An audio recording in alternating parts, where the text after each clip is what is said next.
পরে বিশ্বনবী আমার ডাকতে বললেন, আমার সাহাবীরা, তোমাদের বাড়ির সামনে যদি একটা ভবন থাকে, একটা নদী থাকে, একটা পুকুর থাকে, সেইখানে যদি কোনো ব্যক্তি দিন 5 বার করে গোসল করে, ওই ব্যক্তির গায়ে কি কোনো ময়লা থাকে, কোনো নাপাক থাকে? আপনারা কি বলেন?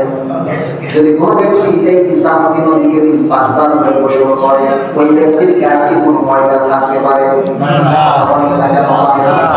আল্লাহ নবীর পয়গম্বর যখন বললেন, আমার সাহাবীরা, যদি কোনো ব্যক্তি দিন 5 বার করে গোসল করে, ওই ব্যক্তির গায়ে যেমন কোনো ময়লা থাকতে পারে না, ঠিক তদ্রূপ যদি কোনো ব্যক্তি দিন 5 ওয়াক্ত নামাজ আল্লাহর সন্তুষ্টির জন্য আদায় করে, ওই ব্যক্তির জীবনে কোনো গুনাহ থাকতে পারে না। সুন্দর দৃষ্টান্ত দিয়েছেন আমার বন্ধুগণ।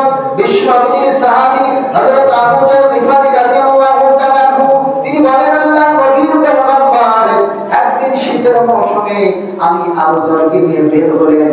আল্লাহর নবীর পয়গম্বর কিছু দূর যাওয়ার পরে একটা গাছের শুকনা ঢাল ধরে নাড়া দিলেন। ওই শুকনা ঢাল নাড়া দেওয়ার কারণে গাছ থেকে অনেক পাতা ঝরে ঝরে জমিয়ে পড়তেছিল।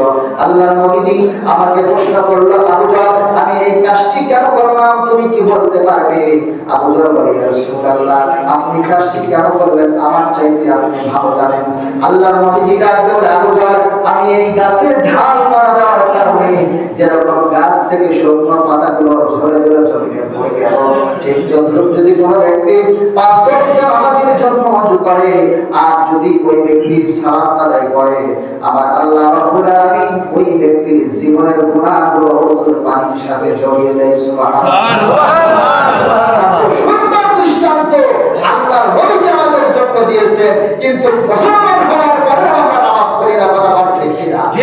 এইজন্য আমার বন্ধুগণ, আল্লাহ রাব্বুল আলামিন কোরআনুল কারীমের ভিতরে সূরাতুল মুস্তাসিরের ভিতরে বললেন, জাহান্নামীদেরকে প্রথম নম্বর অপরাধী সাব্যস্ত করা হবে এবং তাদেরকে সাফর নামে জাহান্নামে নিক্ষেপ করা হবে।